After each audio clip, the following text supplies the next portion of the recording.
नमस्कार दर्शक बंधु आपण मानक मो चैनल को स्वागत। दर्शक बंधु अँला नवमी दिन लुण डबारे रखी दियंतु एही दुईटी जिनिस घरे केबे मध्य धन अन्नर अभाव हेब नाही। माँ लक्ष्मी को कृपारु घरे सुख समृद्धि वृद्धि पाइबाकू लागिबो। दर्शक बंधु चलित वर्ष अँला नवमी 31 अक्टोबर 2025 शुक्रवार दिन पड़िबाकू जाउअछि। तेणु एही पवित्र दिन रे आपण माने जदि लुण डबारे एही दुईटी जिनिस रखी दियंती ताहाले आपणक घरे जहाँ भी किछि समस्या लागि रहिथिला जेमिति कि स्वास्थ्यगत समस्या हेउ बा पारिवारिक समस्या हेउ जहाँ भी किछि समस्या थिला ताहा तुरंत दूर होई जिवो। एही अँला नवमी दिन अनेक प्रकारर शुभ जोगर निर्माण हेबाकू जाउअछि जेमि आयुष्मान जोग, महालक्ष्मी जोग, धन जोग, इंद्र जोग परी पूरा 62 प्रकारर शुभ जोग निर्माण हेबाकू जाउअछि। जदि आपण माने एही पवित्र दिन रे लक्ष्मी नारायण को प्रसन्न करिबाकू चाहुचंती ताहाले लुण डबारे रखी दियंतु एही दुईटी जिनिस घरे केबे मध्य धनर अभाव रहिबो। जदि आपणक जीवन रे बहुत समस्या लागि रहिछि आपण माने अनेक उपाय करि सारिलेनी तेबे मध्य ताहा दूर हेउ नाही। जदि आपण माने अँला नवमी दिन एही उपायटी को करिनेबे ताहाले आपण मानक जीवनरु तुरंत एही सबु समस्या दूर होई जिवो। कारण एही दिन भगवान श्रीहरि नारायण अत्यंत प्रसन्न मुद्रारे रहिथांती। जेउ व्यक्ति तांकु श्रद्धार सहित पूजा आराधना करी स्मरण करिथांती भगवान श्रीहरि नारायण से व्यक्तिर समस्त मनस्कामना तुरंत पूर्ण करिथांती। एही दिन माता लक्ष्मी अँला गछरे निवास करिथांती। जेउठारे माता लक्ष्मी वास करिथांती सेठारे श्रीहरि नारायण मध्य वास करिथांती। तेणु एही भली एक पवित्र दिन को हाथ छड़ा करंतु नाही। वर्षकरे एही भली एक दुर्लभ संजोग थरुटिए आसी थाए। तेणु एही पवित्र दिन रे आपण माने जो भी उपाय करिथांती ताहा तुरंत फलप्रद होइथाए। घरे सुख समृद्धि वृद्धि पाइबाकू लागि थाए। घरर समस्त वस्तु दोष, ग्रह दोष, नकारात्मक शक्ति दूर हो जाइथाए। माँ लक्ष्मी को कृपारु घरे धनर वृद्धि पाइबाकू लागि थाए। तबे दर्शक बंधु आसंतु जानिबा अँला नवमी दिन लुण डबारे एमिति केउ जिनिस रखिदेबा द्वारा घरे सुख समृद्धि वृद्धि पाइबाकू लागिबो एवं माँ लक्ष्मीकर आगमन होइथाए आउ धन आसीबार समस्त मार्ग खोली जाइथाए।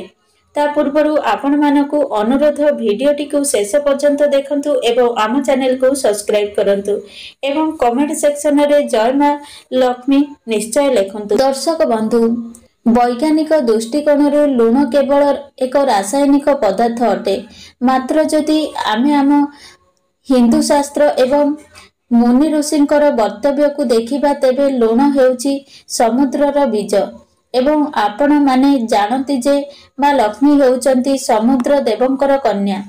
तेबे आज मु आपण मानकु लुणर एपरि किछि चमत्कारी उपाय विषय कहिबाकू जाउअछि जाहाकू जानिबा परे एवं आपण सही उपाय गुडी को निजर जीवन रे व्यवहार करिवे आपणक जीवन रे केउठारे भी असफल हेबे नाही। आपण जेउठारे भी कार्य करिवे सेथिरे निश्चित भाबरे सफलता प्राप्त करिवे। एही उपाय गुडी को निज जीवन रे व्यवहार करिबा द्वारा आपणक जीवन रे केबे भी धनर अभाव हेबो नाही।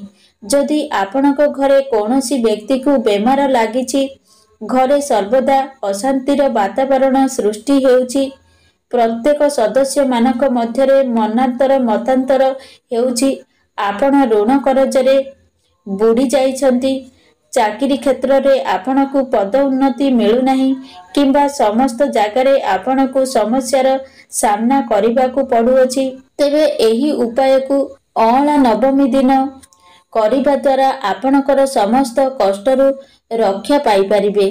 से समस्त समस्या आपणकर समाधान होई जिवो। आपण मानकु लागि थाई पारे जे लुण गोटे साधारण पदार्थ ମାତ୍ର ଦର୍ଶକ ବନ୍ଧୁ, ଲୁଣ ଭିତରେ ଏପରି କିଛି ଚମତ୍କାରୀ ଗୁଣ ଲୁଚି ରହିଛି ଯାହାକୁ କି ପ୍ରତ୍ୟେକ ବ୍ୟକ୍ତି ଜାଣିନଥାନ୍ତି।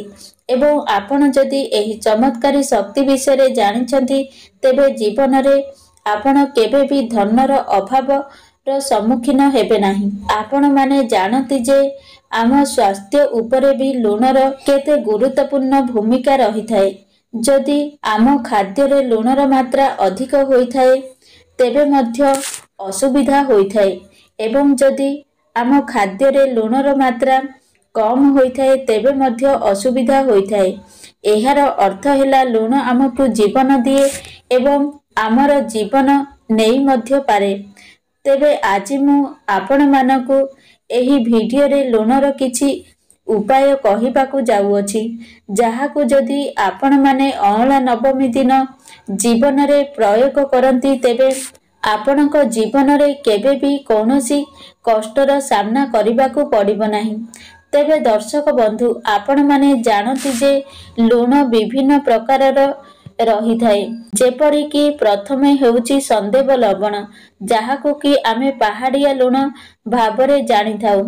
ଆଉ ଗୋଟିଏ ହେଉଛି ସାମୁଦ୍ରିକ ଲୁଣ, ଅନ୍ୟଟି ହେଉଛି କଳା ଲୁଣ ଏବଂ ଗୋଟିଏ ହେଉଛି ସାଧାରଣ ଲୁଣ। ମାତ୍ର ଜ୍ୟୋତିଷ ଶାସ୍ତ୍ରରେ ଲୁଣକୁ ଚନ୍ଦ୍ର ଏବଂ ଶୁକ୍ରଙ୍କର ପ୍ରତୀକ ଭାବରେ ମନାଯାଇଥାଏ। ଅନେକ ଲୋକ ଲୁଣକୁ ରାହୁଙ୍କର ମଧ୍ୟ ପ୍ରତୀକ ଭାବରେ ମାନିଥାନ୍ତି। ସେଥିପାଇଁ ଲୁଣର ପ୍ରୟୋଗ କରି ଆପଣ ସମସ୍ତ ଦୁଷ୍ଟ ଗ୍ରହମାନଙ୍କୁ ଶାନ୍ତି ମଧ୍ୟ କରିପାରିବେ। ଜ୍ୟୋତିଷ ଶାସ୍ତ୍ର ଅନୁସାରେ ଲୁଣକୁ ଚନ୍ଦ୍ର ଏବଂ ଶୁକ୍ରଙ୍କର ପ୍ରତୀକ ଭାବରେ ମନାଯାଇଥାଏ। ସେଥିପାଇଁ ଆପଣ ଯଦି ଲୁଣକୁ ଷ୍ଟିଲ୍ କିମ୍ବା ଲୁହାର ଡବାରେ ରଖୁଛନ୍ତି ତେବେ ଏପରି କରିବା ଦ୍ୱାରା ଚନ୍ଦ୍ର ଏବଂ ଶନିଙ୍କର ମିଳନ ହୋଇଥାଏ, ଯାହାକି ଅତି ଅମଙ୍ଗଳ ହୋଇଥାଏ। ଏହା ଆପଣଙ୍କ ପାଇଁ ଘାତକ ମଧ୍ୟ ହୋଇଥାଏ। ଯଦି ଆପଣ ନିଜ ଘରେ ଷ୍ଟିଲ୍ କିମ୍ବା ଲୁହାର ଡବାରେ ଲୁଣ ରଖୁଛନ୍ତି ତେବେ ଏହା ଆପଣଙ୍କ ଘର ପାଇଁ ଅତ୍ୟନ୍ତ ଅମଙ୍ଗଳକାରୀ ହୋଇଥାଏ। ଏହା ଆପଣଙ୍କ ଘରେ ରୋଗ ଶୋକ ବୃଦ୍ଧିର କାରଣ ହୋଇଥାଏ। ଆପଣମାନେ ଲୁଣକୁ ପ୍ଲାଷ୍ଟିକ ଡବାରେ ରଖିବା ଉଚିତ ନୁହେଁ। ସବୁଠାରୁ ଭଲ ଜିନିଷ ହେଉଛି କାଚର ଡବା। ଆପଣମାନେ ଯଦି ଲୁଣକୁ କାଚର ଡବାରେ ରଖୁଛନ୍ତି ତେବେ ଲୁଣର କୌଣସି ଖରାପ ପ୍ରଭାବ ଆପଣଙ୍କ ଉପରେ ପଡ଼ିବ ନାହିଁ। ଦର୍ଶକ ବନ୍ଧୁ, ଜାଣତରେ ହେଉ ବା ଅଜାଣତରେ ହେଉ, ଯଦି ଆପଣଙ୍କ ହାତରୁ ଲୁଣ ତଳେ ପଡ଼ିଯାଏ ତେବେ ଏହା ଅତ୍ୟନ୍ତ ଅଶୁଭ ହୋଇଥାଏ। ତେବେ ଦର୍ଶକ ବନ୍ଧୁ, ଆପଣଙ୍କ ଘରୁ ଦାରିଦ୍ର୍ୟତା ଦୂର କରିବା ପାଇଁ ଏବଂ ମା ଲକ୍ଷ୍ମୀଙ୍କୁ ପ୍ରସନ୍ନ କରିବା ପାଇଁ ଆପଣ ଗୁରୁବାର ବ୍ୟତୀତ ଅନ୍ୟ ସମସ୍ତ ଦିନଗୁଡ଼ିକରେ ନିଜ ଘରକୁ ପାଣିରେ ଲୁଣ ମିଶାଇ ପୋଛା ଲଗାଇବା ଉଚିତ। ଏପରି କରିବା ଦ୍ୱାରା ଆପଣଙ୍କ ଘରର ନକାରାତ୍ମକ ଶକ୍ତି ନଷ୍ଟ ହୋଇଥାଏ।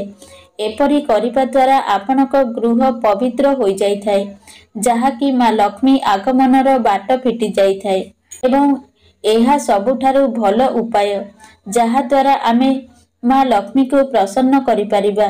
ଦର୍ଶକ ବନ୍ଧୁ, ଯଦି ଆପଣ ନିଜ ଗୃହରେ ଧନ ବୃଦ୍ଧି କରିବାକୁ ଚାହୁଁଛନ୍ତି ତେବେ ଗୋଟିଏ ପୂର୍ଣ୍ଣ ଗ୍ଲାସରେ ପାଣି ନିଅନ୍ତୁ ଏବଂ ସେହି ପାଣିରେ ଆପଣ ଗୋଟିଏ ଚାମଚ ଲୁଣ ମିଶାଇ ସେହି ଗ୍ଲାସକୁ ନେଇ ଘରର ଗୋଟିଏ କୋଣରେ ରଖିଦିଅନ୍ତୁ। ଏପରି କରିବା ଦ୍ୱାରା ମା ଲକ୍ଷ୍ମୀ ପ୍ରସନ୍ନ ହୋଇଥାନ୍ତି ଏବଂ ଆପଣଙ୍କର ଧନ ବୃଦ୍ଧି ହୋଇଥାଏ। ତେବେ ଦର୍ଶକ ବନ୍ଧୁ, ଆପଣ ଜାଣନ୍ତି ଯେ ଛୋଟ ପିଲାକୁ ନଜର ଲାଗିଥାଏ। ଏହି ନଜର ଦୋଷକୁ କାଟିବା ପାଇଁ ତେବେ ମଧ୍ୟ ଲୁଣର ବ୍ୟବହାର କରାଯାଇପାରିବ।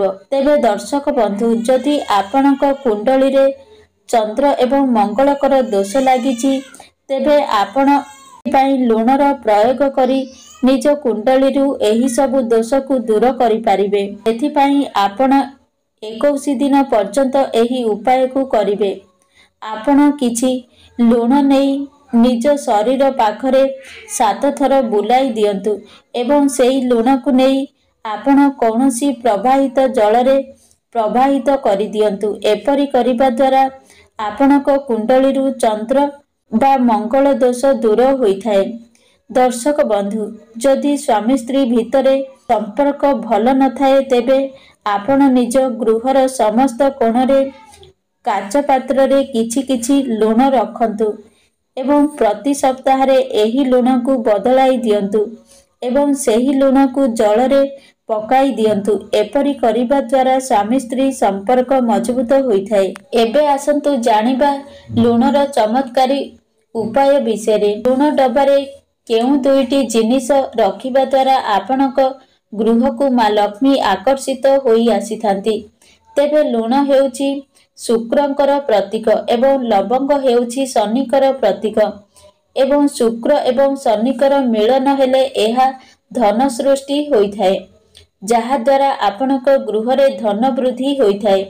कारण ज्योतिष शास्त्र अनुसारे शुक्र एवं शनि मित्र अटंती। जदि आपण लुण डबारे 5टी लवंग रखंती तेबे आपणक गृह रे केबे भी धनर अभाव हेबो नाही।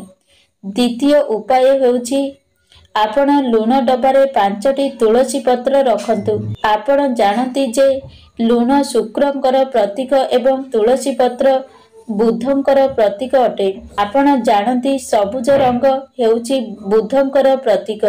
जदि लुण डबारे तुलसी पत्र रखिबे ताहाले शुक्र एवं बुधंकर मिलन होइथाए एवं कुंडली रे बुध ग्रह सृष्टि करिवो। एहा फल रे घरे धनर वृद्धि होइथाए।